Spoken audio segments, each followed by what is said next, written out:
여러분 한 주간도 평안하셨습니까? 벌써 8월의 마지막 주일입니다.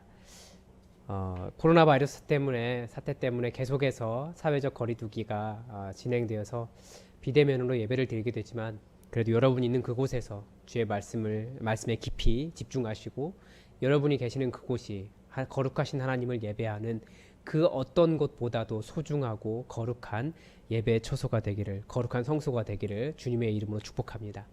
시간이 되었습니다. 우리 다 함께 하나님 앞에 예배드리겠습니다. 이날은 여호와께서 정하신 것이라. 이날에 우리가 즐거워하고 기뻐하리로다. 여호와여 구하옵나니 이제 구원하소서. 여호와여 우리가 구하옵나니 이제 형통하게 하소서. 주는 나의 하나님이시라. 내가 주께 감사하리이다. 주는 나의 하나님이시라. 내가 주를 높이리이다. 하나님은 영이시니 예배하는 자가 영과 진리로 예배할지니라. 아멘.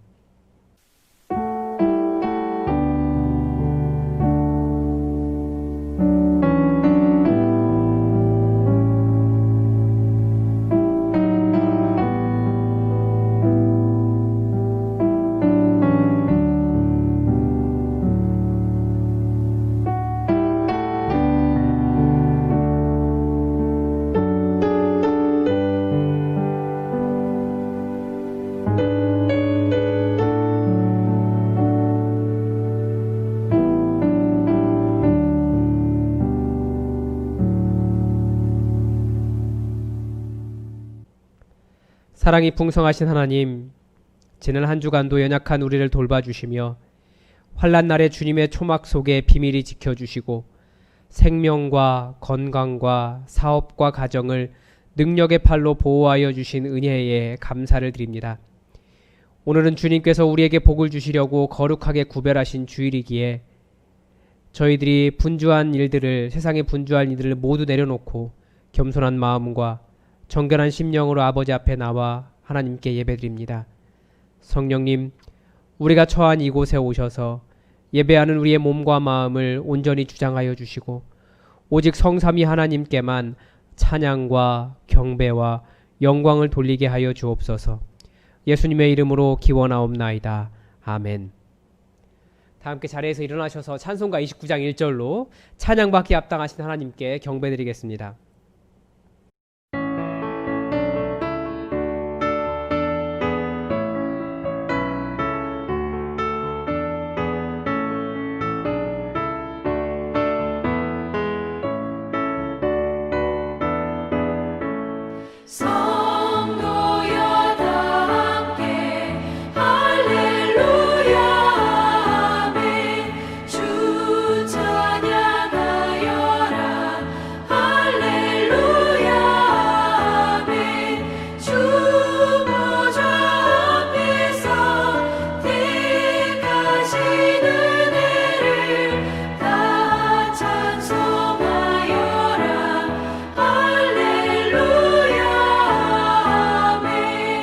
시간 고백의 기도 시간에는 우리 다 함께 점점 더 확산되어가는 이 코로나19 바이러스 사태를 위해서 여러분 기도합시다.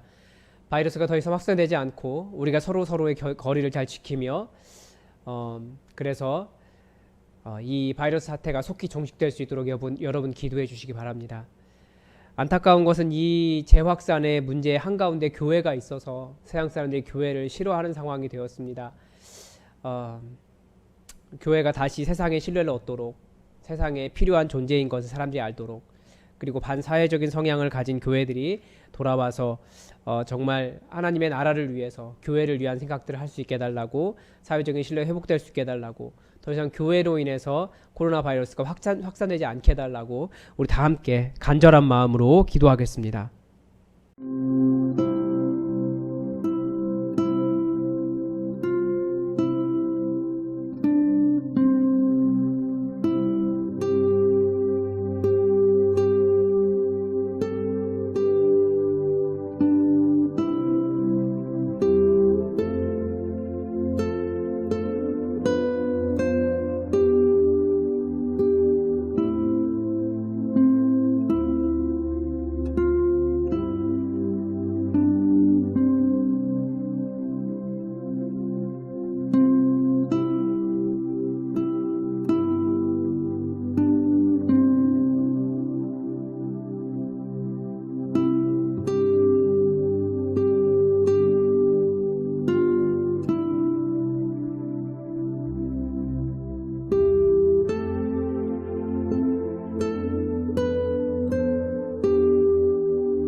이제 사도신경으로 우리의 신앙을 고백하겠습니다.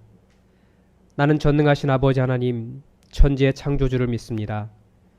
나는 그의 유일하신 아들 우리 주 예수 그리스도를 믿습니다.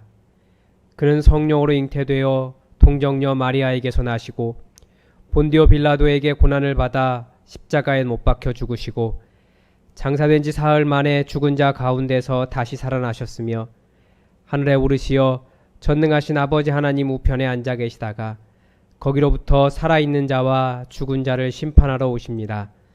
나는 성령을 믿으며 거룩한 공교회와 성도의 교제와 죄를 용서받는 것과 몸의 부활과 영생을 믿습니다. 아멘. 교독문 22번으로 하나님의 말씀을 교독하겠습니다. 교독문 22번입니다. 악을 행하는 자들 때문에 불평하지 말며 불의를 행하는 자들을 시기하지 말지어다. 그들은 풀과 같이 속히 배임을 당할 것이며 푸른 채소같이 쇠잔할 것이미로다. 여호와를 의뢰하고 선을 행하라. 땅에 머무는 동안 그의 성실을 먹을거리로 삼을지어다. 또 여호와를 기뻐하라. 그가 내 마음의 소원을 내게 이루어 주시리로다. 내 길을 여호와께 맡기라. 그를 의지하면 그가 이루시고 내 의를 빛같이 나타내시며 내 공의를 정오의 빛같이 하시리로다. 여호와 앞에 잠잠하고 참고 기다리라. 자기 길이 형통하며 악한 꾀를 이루는 자 때문에 불평하지 말지어다. 분을 그치고 노를 버리며 불평하지 말라. 오히려 악을 만들 뿐이라. 아멘. 자리에 앉으셔서 찬송가 408장 함께 찬양하겠습니다. 찬송가 408장입니다.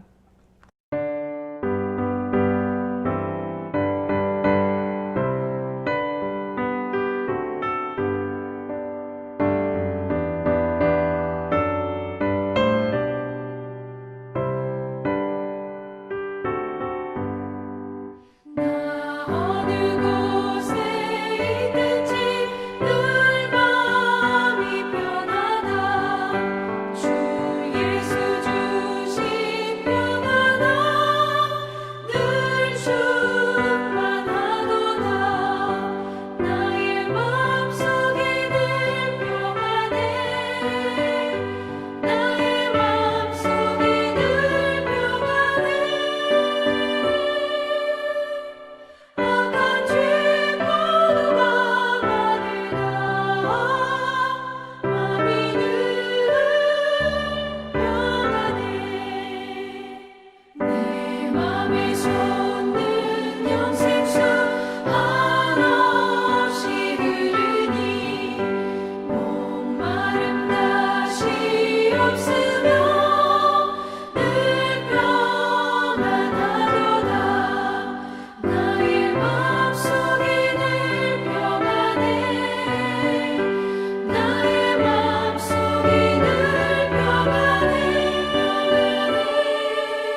사랑이 많으신 하나님 아버지, 오늘도 저희들에게 거룩한 주일을 허락하시어 주님의 거룩한 보좌 앞에 나오게 하심에 감사와 찬송을 바치나이다. 감히 주 앞에 설 수 없는 죄인들이 그리스도의 은총을 힘입어 주님의 전에 예배드리고자 나왔습니다. 주님의 크신 사랑과 은혜로 함께하여 주시옵소서.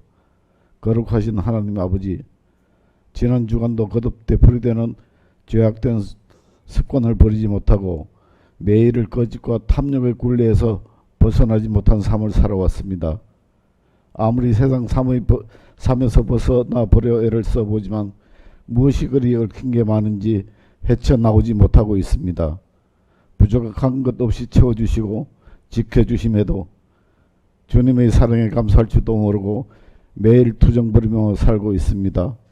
이러한 저희의 모습, 출애굽하던 이스라엘 백성과 다른 게 하나도 없습니다. 셀 수조차 없는 많은 죄악들이 곳곳에 숨겨져 있고 부딪히는 일마다 쉽게 넘어지는 연약한 인간들입니다. 이러한 저희들의 죄악을 회개하고 용서를 구하오니 주님의 긍휼과 사랑으로 용서해 주시옵소서. 전능하신 하나님 아버지, 이 나라 이 민족을 불쌍히 여기시어 굽이 살피시고 지켜주시옵소서. 긴 장마와 수해로 각 지역의 피해가 복구되지 않는 상태에서 태풍이 발생하고 코로나 바이러스는 점점 더 늘어나 수많은 백성이 죽음과 질병과 싸우고 있으며 이제의 아픔도 겪고 있습니다. 경제는 바닥을 치고 정치는 흔들리며 곳곳에서 집회와 불만을 외치며 아우성을 치고 있습니다. 이러한 모든 것 여호와께 돌아오라는 주님의 시험이신지요, 오만한 인간들의 부도덕과 타락에 대한 경고이신지요, 오래 참으시고 돌보아 주시는 아버지 하나님, 이 무지한 백성이 저지르는 죄악을 용서해 주시옵소서.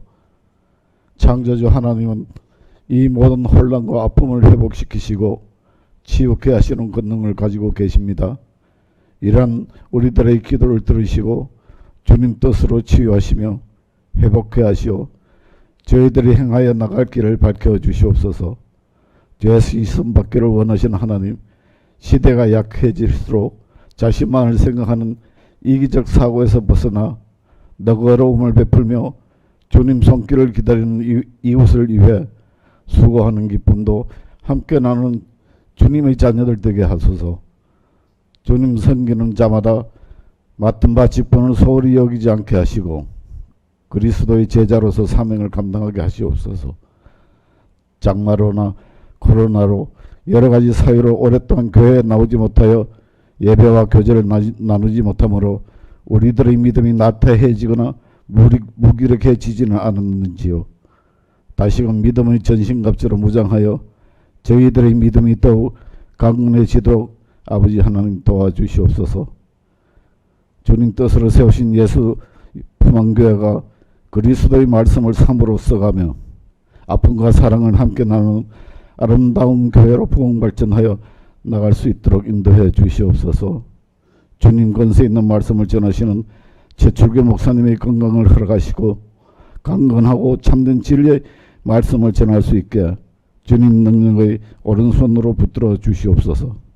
이 시간 여러 가지 사정과 병마와 질병으로 예배드리지 못하는 성도들이 있습니다.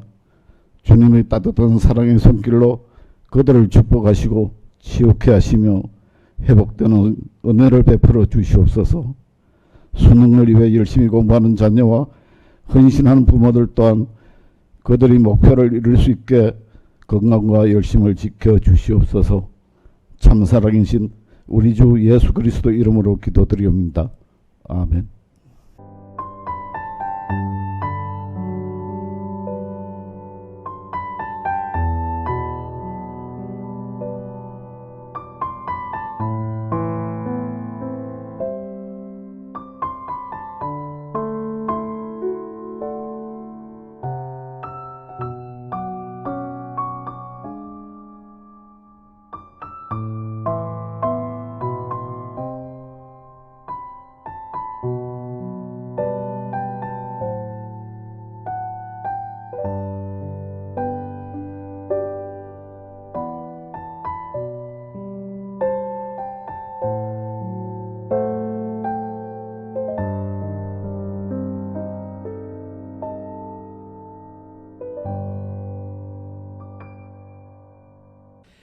교회 소식 말씀드리겠습니다. 오늘은 오순절 후 13번째 주일입니다. 인터넷 비대면 예배, 인터넷 예배를 계속해서 연장해야 될 것 같습니다. 코로나 바이러스 감염 추세가 안정을 찾을 때까지 인터넷 예배로 계속해서 진행됩니다. 목자와 예비 목자 교육을 하려고 합니다. 2021년에는 목장 분립을 할 예정입니다. 우리 교회가 코로나 바이러스 사태 속에 있지만 하나님께서 우리 교회를 더욱더 부흥케 해주시고 숫자적으로 성장할 수 있도록 해주실 것을 믿기 때문에 먼저 준비하려고 합니다. 각 목자들은 목장에서 분리할 것을 계획하시고 누구를 목자로 세울까를 정하셔서 예비 목자를 선발해 주시기 바랍니다. 그래서 영상으로 인터넷으로 교육을 하려고 합니다. 여러분 함께 참여해 주시기 바랍니다. 그리고 9월 4일 재개강할 예정이던 금요성경대학도 당분간 휴강을 합니다. 정부에서 권고한 이 사회적 거리두기 기간이 그렇게 길지 않기 때문에 곧 만날 수 있을 것이라고 생각을 합니다. 그래서 금요성경대학 개강을 꼭 하겠습니다. 여러분 기대하시면서 기도해 주시기 바랍니다. 그리고 아직 코로나 바이러스 사태 속에 있지만 저희가 교회 바로 옆 공간 202호를 임대했습니다. 우리 교회 굉장히 큰 교회가 되었습니다. 그래서 청소년부, 청년부, 교회 사무실, 또 회의실, 친교실, 새가족 교육실, 예품 도서관 등 다양한 목적으로 활용할 계획입니다. 여러분 잘 활용될 수 있도록 기도해 주시고 잘 준비할 수 있도록 기도해 주시기 바랍니다. 지금 계획으로는 9월 20일에 개관을 할 예정입니다. 하나님께서 그날 개관할 수 있도록 또 기도해 주시기 바랍니다. 그리고 교회 사무실에서 사역할 자원봉사자를 모집합니다. 홈페이지와 밴드 게시판에 공지된 내용을 보시고 안내위원들에게 신청해 주시기 바랍니다. 9월 5일에는 교회 청소를 하겠습니다. 청소 담당자들 확인하셔서 청소에 참여해 주시고 또 같이 오셔서 또 청소 함께 하실 분들은 함께 동참해 주시기 바랍니다. 그리고 축하할 일이 있습니다. 우리 임지재 집사님 한림대학교 이학박사 학위를 취득하셨습니다. 여러분 축하해 주시기 바랍니다. 떡을 내고 싶은 마음이 너무나 간절한데 지금 코로나 바이러스 때문에 많이 밀려 있습니다. 그래도 여러분 이미 받은 마음으로 함께 축하해 주시고 함께 기쁨을 나눠주시기 바랍니다. 오늘 함께 말씀 봅시다. 우리에게 주신 하나님 말씀은 마가복음 7장 1절에서 23절까지의 말씀입니다. 마가복음 7장 1절에서 23절까지의 말씀입니다. 우리 하나님의 말씀을 다 함께 받들어 읽겠습니다. 바리새인들과 또 서기관 중 몇이 예루살렘에서 와서 예수께 모여들었다가 그의 제자 중 몇 사람이 부정한 손 곧 씻지 아니한 손으로 떡 먹는 것을 보았더라. 바리새인들과 모든 유대인들은 장로들의 전통을 지키어 손을 잘 씻지 않고서는 음식을 먹지 아니하며 또 시장에서 돌아와서도 물을 뿌리지 않고서는 먹지 아니하며 그 외에도 여러 가지를 지키어 오는 것이 있으니 잔과 주발과 놋그릇을 씻음이러라. 이에 바리새인들과 서기관들이 예수께 묻되 어찌하여 당신의 제자들은 장로들의 전통을 준행하지 아니하고 부정한 손으로 떡을 먹나이까? 이르시되 이사야가 너희 외식하는 자에 대하여 잘 예언하였도다. 기록하였으되 이 백성이 입술로는 나를 공경하되 마음은 내게서 멀도다. 사람의 계명으로 교훈을 삼아 가르치니 나를 헛되이 경배하는도다 하였느니라. 너희가 하나님의 계명은 버리고 사람의 전통을 지키느니라. 또 이르시되 너희가 너희 전통을 지키려고 하나님의 계명을 잘 저버리는도다. 모세는 내 부모를 공경하라 하고 또 아버지나 어머니를 모욕하는 자는 죽임을 당하리라 하였거늘 너희는 이르되 사람이 아버지에게나 어머니에게나 말하기를 내가 드려 유익하게 할 것이 고르반 곧 하나님께 드림이 되었다 하기만 하면 그만이라 하고 자기 아버지나 어머니에게 다시 아무것도 하여 드리기를 허락하지 아니하여 너희가 전한 전통으로 하나님의 말씀을 폐하며 또 이 같은 일을 많이 행하느니라 하시고 무리를 다시 불러 이르시되 너희는 다 내 말을 듣고 깨달으라. 무엇이든지 밖에서 사람에게로 들어가는 것은 능히 사람을 더럽게 하지 못하되 사람 안에서 나오는 것이 사람을 더럽게 하는 것이니라 하시고 무리를 떠나 집으로 들어가시니 제자들이 그 비유를 묻자온데 예수께서 이르시되 너희도 이렇게 깨달음이 없느냐? 무엇이든지 밖에서 들어가는 것이 능히 사람을 더럽게 하지 못함을 알지 못하느냐? 이는 마음으로 들어가지 아니하고 배로 들어가 뒤로 나감이라. 이러므로 모든 음식물을 깨끗하다 하시니라. 또 이르시되 사람에게서 나오는 그것이 사람을 더럽게 하느니라. 곧 속에서 곧 사람의 마음에서 나오는 것은 악한 생각, 곧 음란과 도둑질과 살인과 간음과 탐욕과 악독과 속임과 음탕과 질투와 비방과 교만과 우매함이니 이 모든 악한 것이 다 속에서 나와서 사람을 더럽게 하느니라. 아멘. 우리 자리에서 일어나 찬송가 288장으로 말씀을 주신 하나님 앞에 감사드리겠습니다. 288장입니다.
여러분, 교회를 상징하는 것이 무엇입니까?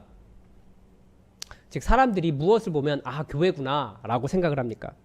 많이 있죠. 제가 볼 때 목사라고 하는 단어도 아주 대표적으로 교회를 상징합니다. 또 아마 더 대표적인 상징이 있다면 십자가일 것입니다. 십자가를 보면 누구든지 아 교회구나 라고 생각을 합니다. 뭐 목사 입장에서 목사라고 하면 다 같은 목사가 아닙니다. 당황스러우시죠? 네, 목사 입장에서 다 같은 목사 아닙니다. 그런데 같은 취급을 당할 때 그래서 약간은 기분이 나쁘려고 하죠. 그래도 아 진짜 목사가 참아야지 라고 하면서 제 자리를 찾아갑니다. 뭐 이상한 목사 때문에 욕은 같이 먹습니다. 뭐 어떡하겠습니까? 시대가 그런 것을. 그러면 이렇게 한번 질문해 보겠습니다. 여러분 십자가가 교회를 상징하기 때문에 십자가를 더 높게 세우고 십자가를 더 화려하게 치장하면 교회가 더 높아지고 교회가 더 성장하는 겁니까? 아니면 십자가를 지키면 소중히 여기면 그러면 교회가 지켜집니까? 아니면 십자가가 손상되면, 그러니까 십자가가 부러지면 교회가 손상되고 교회가 부서지는 겁니까? 그것이 교회를 상징한다고 해도 그것이 교회 자체는 아니에요. 그렇게 될 수 없습니다. 절대 그럴 리가 없죠. 그런데 그렇게 생각한 때가 있습니다. 성경에도 그런 이야기가 나오는데요. 남유다가 바벨론에게 정복을 당해서 성전이 무너질 때였습니다. 이스라엘은 성전이 무너지면 여호와 하나님도 사라진다고 생각했습니다.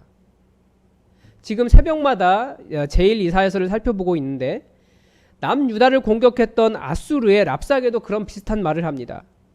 여호와가 너희를 건질 것이라고 생각하느냐? 너희가 최근에 산당과 제단을 다 없앤 그 여호와 말이냐? 그러니까 그들 랍사게의 말에 의하면 너희를 지켜줄 여호와 너희가 다 없애지 않았느냐? 여호와는 없다라고 말하는 것과 똑같습니다. 그러니까 산당과 제단이 없어지니까 여호와도 없어졌다라고 하는 의식을 반영한 거죠.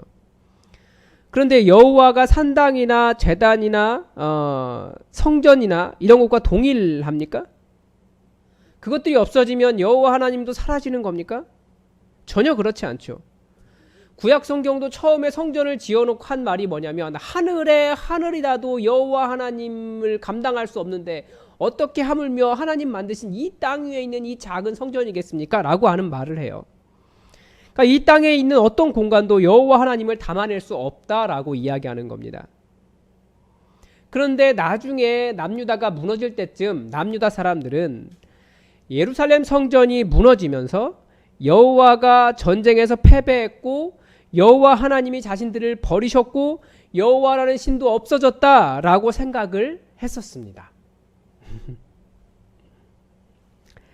그게 바로 상징하는 것과 그 상징이 그 본체이다라고 생각하는 착각에서 혼동해서 오는 거죠. 이 땅에 있는 여호와 하나님의 상징 혹은 교회의 상징, 그 상징은 매우 소중합니다. 아무것도 아닌 것은 아니에요. 정말 소중합니다. 목사의 직분도 너무나 소중하고요. 십자가도 소중하고요. 성경도 소중하고요. 교회라는 건물도 소중합니다. 그래서 만약에 교회에 뭐 공산당들이 들어와서 이렇게 교회를 짓밟고 부수고 그러면 마음이 아픈 것이 사실이죠. 그렇게 놔두면 안 되죠. 그러나 그거 없어진다고 여호와 하나님이 사라지시는 것도 아닙니다. 교회를 상징하기 때문에 그것 때문에 교회가 욕을 먹고 여호와 하나님의 이미지가 손상되긴 하지만 그러나 교회나 여호와 하나님이 사라지거나 여호와 하나님의 그 본질적인 위엄 자체가 손상되지 않아요. 그래서 성경에서 어떻게 이야기합니까? 랍사게가 하나님을 모욕할 때 하나님께서 선지자를 통해서 하시신 말씀이 있어요. 랍사게의 말 때문에 두려워하지 말아라. 그 말에 의해서 여호와 하나님이 좌지우지 흔들리는 분이 아니시기 때문에 그렇습니다. 우리가 계속해서 마가복음을 살펴보고 있는데 본문을 잠깐 뛰어넘었습니다. 왜냐하면 요즘 교회에 여러 가지 다양한 목소리가 많이 있지 않습니까? 다들 교회를 사랑하기 때문에 교회를 지키기 위해서 노력하는 것입니다. 그러나 우리가 무엇을 지켜야 하는지 예수님은 그 본질을 잊지 않기를 바라셨습니다. 많은 목회자들이 교회에서 본질 이야기하지만 정작 그분이 말하는 본질이 무엇인지 정확하게 찾기 어려운 경우가 많았습니다. 다들 자기가 깨달은 몇 가지들 혹은 자기 나름의 철학 아니면 자기가 소중하다고 생각하는 것을 본질이라고 주장을 합니다. 오늘 본문 속에 등장하는 바리새인들도 예수님의 제자들이 하는 일들을 보면서 시험에 들었습니다. 그들이 보기에는 그들이 생각하는 본질은 따로 있었던 거예요. 그런데 예수님은 그것이 본질이 아니라고 가르쳐 주십니다. 즉 자신들이 부여한 의미 때문에 시험에 들지 말라는 말씀이에요. 이 시대를 사는 우리도 우리가 중요하다고 의미 부여하고 그리고 그것이 본질이라고 생각해서 스스로 시험에 빠지는 경우가 있습니다. 그래서 우리도 본질이 무엇인지, 아니요, 본질이라고 하는 것은 쉽게 파악할 수 있는 것이 아니기 때문에, 쉽게 말할 수 있는 것이 아니기 때문에 최소한 본질이 아닌 것은 무엇인지 우리가 오늘 본문을 통해서 함께 배워보았으면 좋겠습니다. 예수님에 대한 소문이 이스라엘 전역에 퍼졌습니다. 아마 여러 소문이 있었겠죠. 주로 어떤 말들이었을까요? 아마 요즘으로 하면 이단 아니야? 라고 하는 이야기가 제일 많았던 것 같습니다. 아니면 예수님의 소문을 듣고 하나님의 역사를 너무나 보고 싶은 거죠. 그래서 많은 사람들이 오늘 본문에도 정확하게 의도는 알 수 없지만 예루살렘에서 바리새인들과 서기관들 몇 명이 예수님께로 모여들었습니다. 그러니까 모여들었다고 했으니까 적은 수가 모인 것은 아닌 것 같습니다. 이 사람들이 누굽니까? 바리새인들과 서기관들. 최소한 그 시대에는 신앙에 있어서, 말씀에 있어서 가장 경건하고 말씀에 정통한 사람들이었습니다. 누구보다도 하나님을 열심히 온 마음과 시간과 정성을 다해서 하나님을 섬기는 사람들이었습니다. 그들의 신앙심에 대해서, 그들의 성경 지식에 대해서 모든 사람들이 다 인정하는 사람들이었습니다. 그런데 이들이 예수님의 제자들을 보고 큰 충격을 받았습니다. 예수님의 제자들 중에 몇 사람이 손을 씻지 않고 떡을 먹는 것을 보았습니다. 손을 씻지 않고 음식을 먹으면 요즘 시대에 큰일 나죠. 위생적으로 큰 문제가 있습니다. 이 코로나 시국에서 손도 안 씻고 음식을 먹다니요. 이게 가능한 일입니까? 그런데 바리새인들이 받았던 그 충격은 조금 달랐습니다. 그 이유를 3절에서 이렇게 설명을 합니다. 이 바리새인들과 모든 유대인들은 장로들의 전통을 지키어라고 되어 있습니다. 그러면서 장로들의 전통 두 가지를 소개합니다. 하나는 손을 잘 씻지 않으면 음식을 먹지 않는 것이고, 또 하나는 시장에서 갔다 오면 물을 뿌리지 않고서는 먹지 않는 것이었습니다. 그러니까 모든 것이 다 물을 뿌리는 거죠. 뭐 비슷하게 여러 가지가 더 있다고 설명하면서 잔과 주발과 녹그릇을 물로 씻는 것이다 라고 설명을 하고 있습니다. 그 동네가 뭐 건조하고 뭐 흙먼지도 많이 불기 때문에 그 지역을 생각해 보면 손도 잘 씻고 바깥에 다녀온 후에 음식에 물도 뿌리고 자기도 씻고 또 그릇을 물로 씻는 것이 위생상 나쁠 것이 전혀 없습니다. 근데 여기에 다른 이유가 있었다라는 거예요. 무슨 이유입니까? 이 바리새인들에 대해서 알려진 것이 사실은 역사적으로는 별로 없습니다. 그런데 바리새인들의 주요 업적이 뭐냐면 이 성전의 거룩함, 하나님의 성전을 섬기면서 나타나는 거룩함을 일상으로 가져온 겁니다. 즉 음식을 먹기 전에 손을 잘 씻어야 한다는 것도 이 제사장이 제사를 드리기 전에, 거룩한 음식을 먹기 전에 손을 씻는 것과 같은 의미입니다. 그래서 성소에 들어가기 전에 제단 앞에 물두멍이라고 해서 손을 씻는 것이 있지 않습니까? 즉 손을 씻고 몸에 물을 뿌리고 잔에도 물을 뿌리는 것은 거룩하게 한다는 의미가 있습니다. 5절에서 이들이 예수님께 물어보는 내용을 한번 들어보십시오. 이에 바리새인들과 서기관들이 예수께 묻되 어찌하여 당신의 제자들은 장로들의 전통을 준행하지 아니하고 부정한 손으로 떡을 먹나이까? 이들에게 이 제자들이 장로들의 전통을 지키지 않은 문제는 단순히 위생적인 문제가 아니라 부정한 손, 즉 거룩과 관련된 문제였습니다. 이 바리새인들과 서기관들에게 장로들의 전통은 그러니까 어떤 의미입니까? 어떤 존재입니까?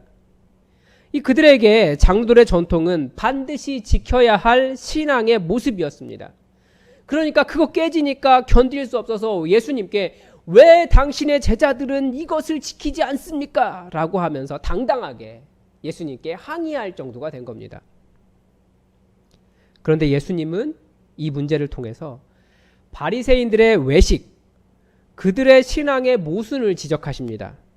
외식이 무엇입니까? 우리말로 하면 겉으로만 예쁘게 치장한다라는 뜻이에요.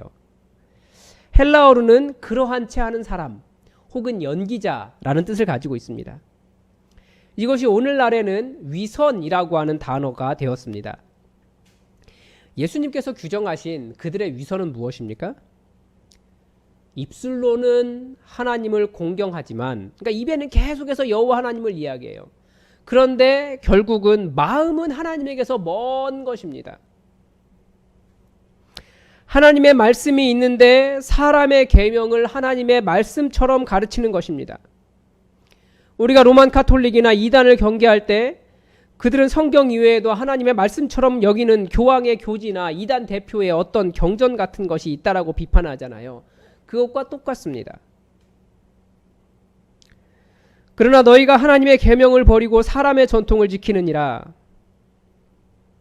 다른 말로 하면 하나님의 계명을 무시하기 위해 사람의 전통을 만들었다라고도 볼 수 있습니다. 그러면서 예수님께서 고르반이라고 하는 전통을 예로 드십니다. 원래 고르반이라고 하는 단어는 제물이란 뜻입니다. 유대인들의 전통에서 고르반은 그러니까 부모님을 섬기는 돈으로, 섬겨야 할 돈으로 하나님께 드렸기 때문에 부모님께 해야 될 예를 다 하지 않아도 된다, 부모님을 섬기지 않아도 된다라고 하는 의미로 사용되었습니다. 제가 어떤 이단과 싸울 때 보니까 그 이단도 그것을 그대로 사용하더라고요. 진정한 영적인 부모가 하나님이시기 때문에 부모 섬길, 인간의 육체의 부모를 섬길 돈이 있다면 그거 하나님께 헌금해라 라고 가르치더라고요. 이게 분별이 안 되나 봐요. 그래서 교회에 들어갈 때 사실 정신줄 놓고 있으면 안 돼요. 바짝 차려야 돼요. 예수님은 이 문제를 너희가 전한 전통으로 하나님의 말씀을 폐하는 것이라고 지적하셨습니다. 여러분, 외식이 무엇입니까? 신앙의 전통이 하나님의 말씀, 하나님의 자리를 차지하는 것입니다. 전통이 어떻게 하나님의 자리를 차지합니까? 전통이 어떻게 하나님이 되었습니까? 하나님을 섬기는 것, 하나님을 경외하는 것은 온 마음을 다 드리는 것인데, 겉으로 하는 어떤 행동으로 마음을 다 드리지 않고서도 하나님을 섬겼다라고 정당화시켜주고 충분히 그렇게 해도 괜찮아라고 착각하게 만들면서, 즉 하나님이 없는데도 하나님을 섬겼다고 착각하며 하나님을 몰아내는 것, 그게 바로 전통이 하나님의 자리를 차지하는 겁니다. 우리에게도 이런 것이 많이 있어요. 마음을 다해 하나님께 드리지 않으면서 난 하나님을 잘 섬기고 있어 라고 착각하게 하는 것들이 있지 않습니까? 목사가 항상 경계하는 것이 그거예요. 하루 종일 교회에 와서 섬기고 있죠. 새벽부터 밤 늦게까지 교회를 섬기고 있습니다. 그리고 목사라고 하는 타이틀이 곧 그것을 보장해 준다라고 생각하면서 목사기 때문에 하나님을 잘 섬기고 사랑한다 라고 착각해요. 목사가 굉장히 위험한 거죠. 그런데 이것은 목사에게 뿐만 아니라 교회 생활을 오래 할수록, 직분이 올라갈수록 다 위험합니다. 초대 교부 터툴리안이 이런 말을 했어요. 예수님께서 두 강도 사이에서 십자가에 못 박히신 것처럼 복음은 두 오류 사이에서 십자가에 못 박혀 있다라고 이야기해요. 무슨 말입니까? 이 예수님이라고 하는 진리의 복음은 좌우편에 복음을 위협하는 두 기둥이 마치 진리처럼 우리의 마음에 착각을 일으킨다는 겁니다. 신학적 용어로 하면 하나는 율법주의고 또 하나는 율법 폐기주의입니다. 율법주의는 우리가 구원을 받으려면 거룩한 일, 어떤 선한 일, 자기가 무엇인가를 해야 한다라고 착각하는 겁니다. 그렇게 생각해요. 그래서 이 율법주의의 신앙의 결과는 이 목숨을 걸고 지키려고 하는 신앙의 모습들, 어떤 신앙의 형태들이 계속해서 늘어납니다. 그거 안 지키면 하나님 바르게 섬기지 않은 것 같고, 섬기지 못한 것 같고, 구원도 받지 못할 것 같고, 왠지 하나님께 죄송한 마음이 드는 거예요. 마치 바리새인들이 손을 씻지 않고는 음식을 먹는 사람을 하나님을 경외하지 않는 부정한 사람이다 라고 쉽게 정죄해버리는 것과 같습니다. 자기가 그렇게 하고 있기 때문에. 그래서 종교가 발달할수록 이런 율법주의가 더 강화됩니다. 로만 카톨릭을 한번 보십시오. 중세교회는 무엇을 발달시켰습니까? 교회 건물을 치장했어요. 그것이 교회의 권위, 곧 하나님의 권위라고 생각한 거예요. 그래서 교회 첨탑이 하늘 높이 찔렀습니다. 혹은 신부, 사제의 복장을 화려하게 채웠습니다. 막 보석 달고, 모자 화려한 거 쓰고, 손에 지팡이 멋있는 거 들고, 뭐 베드로는 어부였는데 그런 옷 없었을 텐데 그렇게 했습니다. 그게 그들에게 소중했던 거예요. 그것을 지켜가려고 한 거예요. 그리고 그렇게 해서 어떻게 됐습니까? 교회를 크고 화려하게 만들려고 하다가 혹은 신부의 권위를 세우기 위해서 그들은 결국 그들이 한 일은 뭐냐면 하나님의 말씀을 버리고 뭐 면죄부를 판다든지 혹은 십자군 전쟁을 일으킨다든지 정말 지켜야 할 것이 무엇인지 본질이 사라져 버렸고 결국 종교 개혁의 대상이 되었을 뿐입니다. 이게 율법주의의 문제예요. 반면에 율법 폐기주의는 도덕주의 혹은 실용주의의 모습을 보이고 있습니다. 이미 구원받았기 때문에 형식이 필요 없다라고 말하는 것입니다. 더 심하게 나가면 거룩하고 선한 삶도 필요 없다까지 가게 되죠. 그러면 이게 이단되는 겁니다. 현재 우리에게 있는 실용주의의 메시지는 뭐냐면 하나님은 당신의 어떠한 모습에도 사랑하십니다 라고 말하는 거예요. 맞는 말이죠. 그런데 언제까지 맞는 말입니까? 예수 믿고 난 이후에도 계속해서 변화된 모습 없고 예수 믿은 이후에도 삶이 달라지지 않고 말씀은 한자도 모른 채 그렇게 살아가는 것이 그래도 여전히 예수님은 그 사람을 그대로 용납하셔야 되는 겁니까? 그런 건 아니에요. 하나님께서 우리를 사랑하시는 것은 맞는 말이지만 그러나 우리는 그냥 그런 예수 믿은 이후에도 계속 죄악되고 변화되지 않는 부족한 모습으로 막 살아도 되는 것이 아닙니다. 하나님의 은혜 안에서 우리는 많은 용납을 받았지만 계속해서 우리 자신을 말씀으로 쳐서 복종시켜서 점점 예수님을 닮아가며 변화된 삶이 있어야 됩니다. 그래서 두 개의 기둥 사이에서 흔들리면 안 돼요. 복음이라고 하는 것은 은혜도 있지만 그러나 분명히 거기에 대해서 우리가 말씀으로 우리를 변화시켜야 되는 부분도 있는 겁니다. 지난 주간 우리는 한국 교회의 굉장히 첨예한 대립을 보았습니다. 뭐 지난주에도 정치에 대한 이야기를 했는데요. 비슷한 이야기가 될까봐 굉장히 두려워요. 사실 그런 이야기 아닌데. 왜 그런 대립이 일어나게 됐을까? 일주일 동안 생각을 하면서 목사가 바로 가르치지 않아서 그렇다라는 생각을 하게 되었습니다. 그래서 말씀을 건너뛰어서 오늘 이 부분을 본 겁니다. 코로나 바이러스의 재유행의 한가운데 교회가 있습니다. 물론 교회를 통틀어서 이야기하면 억울하겠죠. 특히 특정 한 교회가 심각한 문제를 일으켰습니다. 그 교회 교인 중에서만 1000명이 넘는 확진자가 나왔습니다. 더구나 전국이 긴장하고 있는 이유는 이들이 가진 반사회적인 특성 때문에 그렇습니다. 증상이 있어서 검진을 받아보도록 증상이 있어도 검진을 받지 말라고 목사가 그런 이야기하고 확진자와 접촉자이기 때문에 검사를 받으라고 해도 거부하고 검사를 요청하러 온 검사 받으라고 권고하러 온 보건소 직원에게 침을 뱉고 혹은 껴안고 그 교회 교인이면 음성이어도 양성으로 판정된다고 하는 음모론을 퍼뜨려서 검사 받지 못하게 하고 일부러 전화기 끄고 잠적하고 전화번호도 거짓으로 기록하고 여기에서 어떠한 그 교회의 성도의 거룩과 정직함과 순결함을 볼 수 있습니까? 다른 사람을 배려하고 정말 희생하는 모습을 어떤 모습을 찾아볼 수 있습니까? 또 그들의 교회에는 더 많은 재개발 보상금을 받기 위해서 여전히 이전하고 있지 않은 상황이에요. 교회 첨탑 옆에 다 부서져 가지고 있는데도 그러고 있습니다. 그런데 그런 모든 반사회적인 성향을 어떤 말로 방어하고 있습니까? 교회를 목숨 걸고 지키겠다라고 이야기해요. 예배를 못 드리게 하는 것, 공산주의나 하는 것이라고 이야기합니다. 전 국민의 건강을 계속해서 위협하고 있는 것은 반성하지도 않고 교회 때문에 자기들이 교회이기 때문에 자신들이 정당하다라고 말하고 이 문제를 정치적으로 이용하고 있습니다. 더 심각한 문제가 무엇인지 아십니까? 여기에 동조하는 목회자들과 교회들이 있다는 겁니다. 그 대표적인 말이 뭡니까? 현장 예배만 예배라고 주장하는 거예요. 국가 권력이 예배를 드리지 못하게 하는 것에 큰 위협을 느끼고 있습니다. 마치 일제시대나 북한 정권을 떠올리면서 거기와 비교하면서 이야기하고 있는데 큰 오류죠. 지금 전국적인 코로나 바이러스 감염의 위협 때문에 다수가 모이는 것이 위험하다는 상황과 이 정치적인 이유로 교회를 핍박하는 시대가 같지 않는데 그것을 똑같이 비교하고 있는 거예요.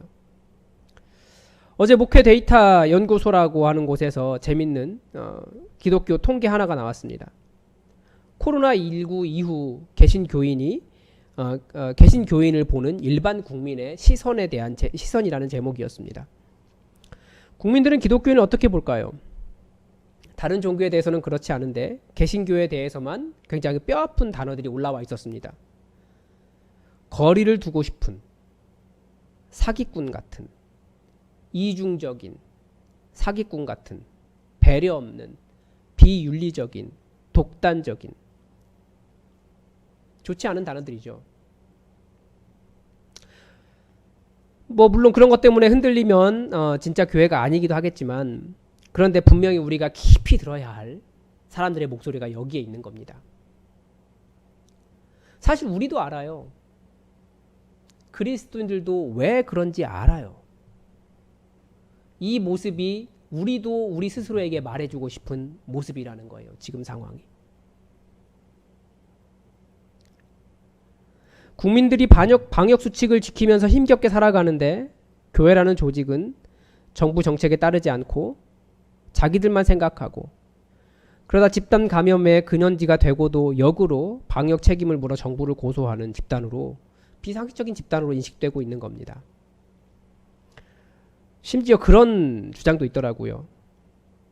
코로나19 확진자가 늘어나서 이 정부가 실패해야 하기 때문에 코로나를 더 퍼뜨려야 한다라고 하면서 침을 뱉고 그런 주장까지 하고 있습니다. 단지 이 정부가 실패하기를 바라서 이웃들의 안전을 위협하는 것을 교회의 신앙으로 주장한다는 것이 이게 상식적입니까? 설교를 시작하면서 여러분에게 교회의 상징이 무엇이냐고 물어보았습니다. 여러분, 초대교회의 교회의 상징은 무엇이었을까요? 십자가요? 목사요? 전혀 아니었습니다. 십자가는 기독교가 로마로부터 공인되고 난 이후에 등장했습니다. 그러니까 최소 AD 340년 이후에 등장했다라는 거예요. 교회의 상징으로. 핍박받던 초대교회 교인들에게 십자가는 사랑하는 내 형제와 자매가 달려 죽인 몸서리 쳐지는 사형 도구였지 교회를 대표하는 상징이 아니었습니다. 그들에게는 핍박받으며 숨어 지내야 했지만 그들이 이어가야 할 자신들의 정체성과 하나님의 말씀을 대변하는 것이 교회의 상징이었습니다. 그 첫 번째가 뭐였냐면 물고기였습니다. 잘 알고 계시죠? 헬라어로 예수 그리스도, 하나님의 아들. 그 첫 글자를 따면 물고기라고 하는 단어가 되기 때문에 물고기 그림을 그리면서 이 사람이 그리스도인이구나 라고 표시를 할 수 있었습니다. 자신들의 정체성이었어요. 예수 그리스도, 하나님의 아들. 또 하나는 등불이었습니다. 왜 그랬을까요? 초대 교인들은 신앙 핍박 때문에 지하 땅굴 카타콤바에서 숨어 지내야 했기 때문에 그리스도인들에게 그 어둠을 비춰줄 등불은 매우 소중한 것이었습니다. 그리고 동시에 가장 지켜야 할 주의 말씀은 내 발의 등이요 내 길의 빛이니이다 라고 하는 말씀 중심성을 잘 보여주는 것이었기 때문에 등불이 그들의 상징이었습니다. 교회의 상징이었어요. 상징이라는 것은 무엇입니까? 지켜가야 된다라고 우리가 그렇게 강조하는 것도 시대에 따라서 변화돼요. 한국 교회가 비대면 예배에 대해서 강한 거부감을 가지고 있습니다. 사실 저는 이 부분에 대해서 그렇게 동의하지 않아요. 왜 그러냐면 우리 교회만 해도 비대면 예배로 돌아왔잖아요. 정부가 발표하기 전부터 우리는 돌아왔습니다. 선제적으로. 언론이 대면 예배만을 예배라고 주장하는 쪽의 목소리만 강조해서 마치 교회가 이웃을 전혀 신경 쓰지 않고 고집스럽게 대면 예배만을 강조하는 반사회적인 성향을 가진 집단이다 라는 식으로 보도하고 있는데요. 그렇지만 지난 주일 같은 경우도 춘천 지역은 빼고요. 서울 시내 94%의 교회가 비대면 예배를 드렸습니다. 94%가 적은 수입니까? 굉장히 많은 수예요. 그러나 여전히 대면 예배만을 예배라고 주장하는 교인들이나 그런 신앙을 가지신 분들이 착각하는 것이 있습니다. 이 신앙의 모습, 외양은 언제나 본질이 아니라 옷과 같습니다. 옷은 그것도 그분들이 주장하는 것은 특정 브랜드의 옷만을 옷이라고 생각하는 것과 같아요. 옷이라고 하는 것이 시대와 문화가 만든 역사적 산물이듯이 역시 우리가 가지고 있는 예배의 형태조차도 시대와 역사와 문화가 만들고 있는 일종의 옷과 같습니다. 다양한 옷이 있는 거예요. 그 모양도 달라질 수 있어요. 그러나 정말 지켜야 하는 이 옷 속에 있는 나라고 하는 존재가 더 중요한 것이 옷 자체가 전부는 아니지 않습니까? 그런데 그 옷만 입지 않으면 옷이 아니라고 말하는 것과 똑같은 현상을 지금 보이고 있는 겁니다. 결국 그렇게 하면 무슨 일이 발생합니까? 옷이 강조하다 보니까 내가 사라져가는 거예요. 그러니까 결국 그 외양으로 드러나는 그런 형식만, 그런 신앙의 형식만 강조하다가 예수님마저 잃어버릴 수 있다는 거예요. 그게 외양만의 아름다움을 강조하려고 하다가 발생하는 외식입니다. 마치 바리새인들이 정결을 강조하면서 손을 씻고 물을 뿌리는 것을 강조하다가 진정한 거룩함을 놓치는 것과 똑같습니다. 손을 잘 씻으면, 잔에 물을 잘 뿌리면 사람의 마음 안에 있는 악한 생각, 곧 음란과 도둑질과 살인과 간음과 탐욕과 악독과 속임과 음탕과 질투와 비방과 교만과 우매한 문제들이 다 해결되는 겁니까? 다 씻겨나가는 겁니까? 상징 행위일 뿐이지 그게 진짜는 아니잖아요. 그것을 통해서 씻어내야 되는데 오히려 이것은 가만히 놔둔 채 물을 뿌렸기 때문에 이게 씻겨졌다라고 착각하게 만드는 것입니다. 그게 바로 사람의 교훈을 삼아 사람의 교훈을 하나님의 말씀처럼 가르치고 있는 거예요. 그런데 지금 언론에 비치는 한국 교회는 이 옷을 강조하면서 예수님을 쫓아내고 있습니다. 그 증거가 바로 사람들이 생각하는 개신교에 대한 생각입니다. 아마 처음부터 그 교회에 예수님이 안 계셨을 수도 있습니다. 코로나 바이러스가 요즘 개혁 유발자라는 생각을 합니다. 우선 지구 환경에 대해서도 생각을 많이 하기도 합니다. 그런데 교회에게도 그렇습니다. 처음에는 이단들을 다 이렇게 몰아내기 시작하더니 이제는 교회 안에 교회 같지 않은 교회들을 몰아내고 있습니다. 혹은 지금의 메시지는 주일 성수와 11조를 최고의 신앙생활로 여기던 한국 교회에게, 그리고 예수님 없는 예수님의 제도화 속에 살고 있는 교회에게, 또 예수님의 말씀 없는 그냥 일상의 좋은 이야기에 불과한 설교에게, 내가 있는 곳이 집이건 전철 아니건 도서관이든 카페든 어떤 곳이든 거룩한 장소가 될 수 있다라고 가르쳐주고 있고요. 내가 왜 그리스도인인가 그것을 점검하게 하고 있고요. 나를 위한 신앙이 아닌 타인과의 관계를 점검하게 되고요. 또 이 건물이 아니라 내가 곧 성령님의 전 거룩한 성소가 되도록 만들어주고 있기 때문에 그렇습니다.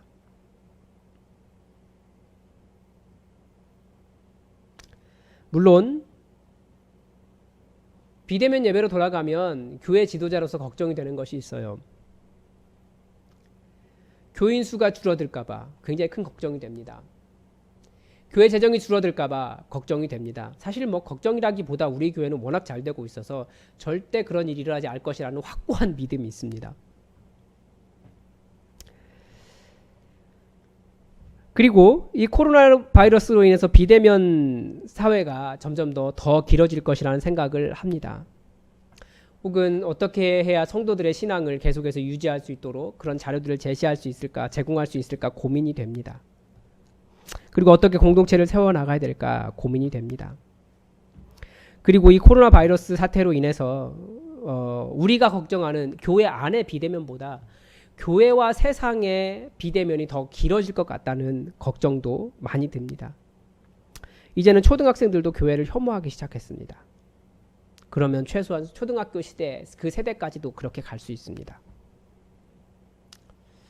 그래서 저는 이 교회에게 포스트 코로나는 강제적으로 열리고 있다라고 생각합니다.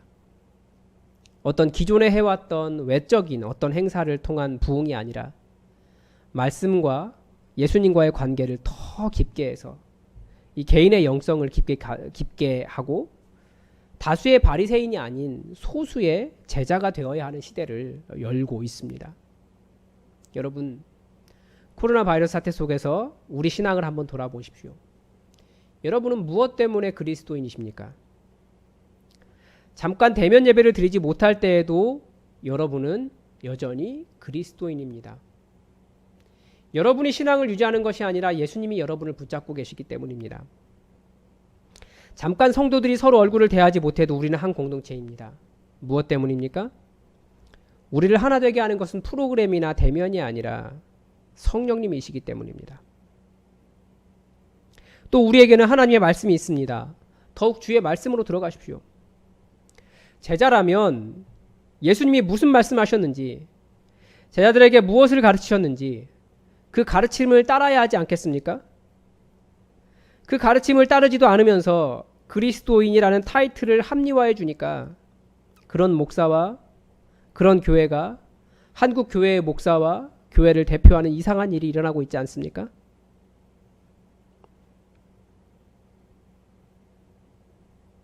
여러분, 우리가 이 상황 속에서 붙잡아야 할 본질이 무엇이겠습니까?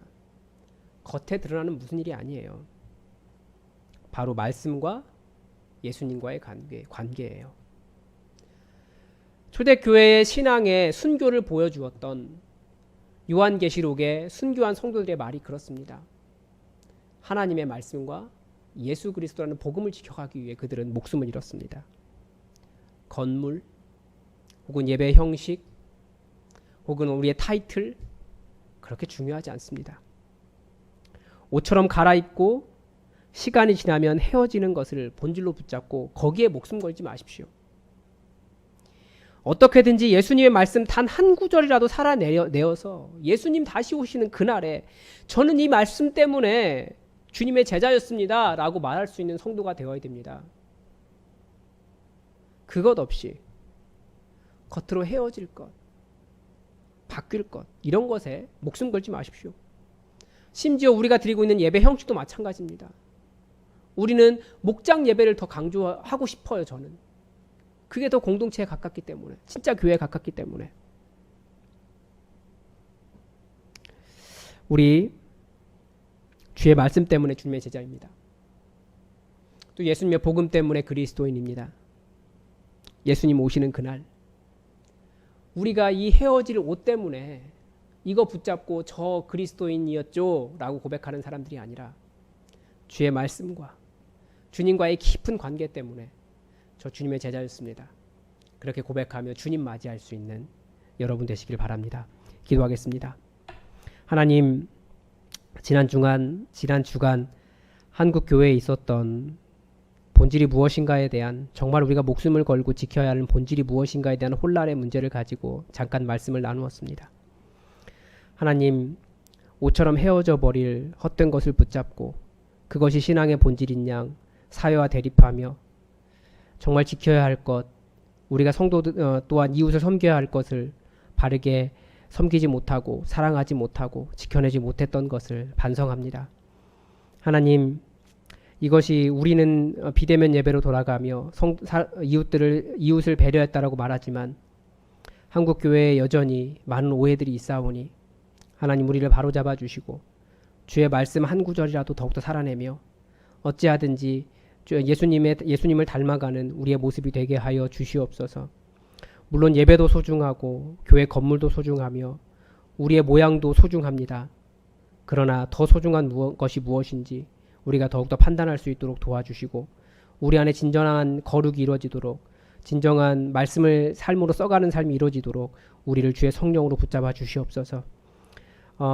대면하지 못하는 시간이 길어질수록 분명히 공동체성이 약해지고 교회가 연약해지는 것은 사실입니다. 하나님, 우리에게 이 비대면 사회가 지속되지 않도록, 길지 않도록 속히 이 땅을 안전하게 지켜 보호하여 주시고 더 이상 감염이 일어나지 않도록 하나님 도와주시옵소서. 이 가운데 상식을 지키며 세상을 섬기는 교회가 될 수 있도록 한국 교회와 목회자들과 지도자들에게 지혜를, 상식을 더하여 주시옵소서. 주님께서 우리와 함께 하시기를 원하오며 예수님의 이름으로 기도드립니다. 아멘. 우리 다 함께 찬송가 357장 함께 찬양하겠습니다. 357장입니다.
여러분, 헌금은 잘 구분해 놓으셨다가 예배당에 나오실 때 하시거나 인터넷으로 헌금해 주시기 바랍니다. 온라인 헌금 계좌는 교회 주보나 교회 홈페이지에 나와 있습니다. 여러분 참고하시고 헌금해 주시기 바랍니다. 드리신 예물 위해 기도하겠습니다. 하나님, 참 감사합니다. 우리가 얼굴을 대하지 못하나 이렇게 온라인으로 예배를 드릴 수 있도록 모든 여건 허락해 주시고 또 우리에게 이것을 받아들여 우리가 있는 곳을 거룩한 처소로 삼게 하시니 감사합니다. 하나님께 예배드리면서 빈손으로 나오지 않으며 주님 주신 것에 감사하여 주님 주신 모든 재물과 일과 모든 것에 감사하여 주님께 또 예물 드리오니 하나님 받아주시고 우리 삶이 정결케 하시며 더욱더 아버지께서 우리 가운데 베푸신 은혜로 인하여 감사하며 찬양하는 삶이 될 수 있도록 우리를 인도하여 주시옵소서. 하나님, 오늘도 주님께 드리고 싶은 마음은 간절하지만 손에 쥔 것이 많지 않은 연약한 인생들을 불쌍히 여겨주시고 또 코로나 바이러스 사태로 인해서 더욱더 어려워진 인생들을 불쌍히 여겨주시고 그 인생 전체를 주님 회복하시며 하나님 나라를 위해 사용하여 주시옵소서. 주님, 이 모양 저 모양으로 집을 떠나 있는 우리 자녀들도 기억하여 주시고 또 여러 가지 기도 제목 가지고 아버지 앞에 간절하게 기도하는 기도들도 응답하여 주시며 정말 진정한 감사로 넘쳐나도록 기쁨이 넘쳐나도록 우리를 인도하여 주시옵소서. 얼굴을 대하지 못하나 주의 성령께서 우리를 하나 되게 하시기를 간절히 원하오며 예수님의 이름으로 봉헌 기도드립니다. 아멘. 다 함께 자리에서 일어나셔서 찬송가 370장 함께 찬양하겠습니다. 370장입니다.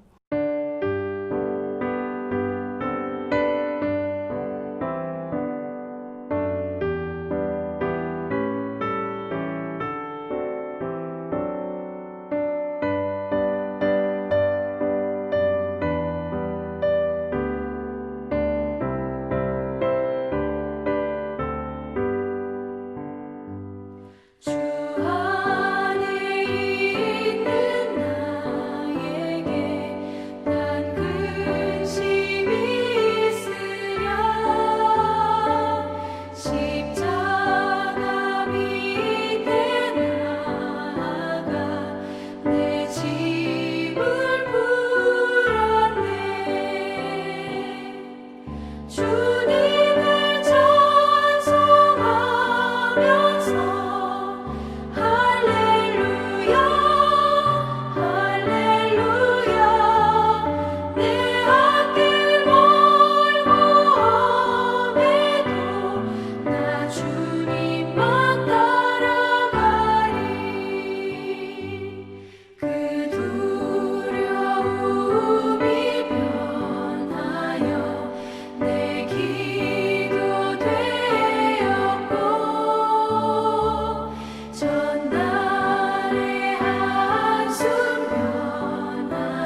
지금은 우리 주 예수 그리스도의 은혜와 우리 하나님의 그 크신 사랑과 성령님의 교통하심이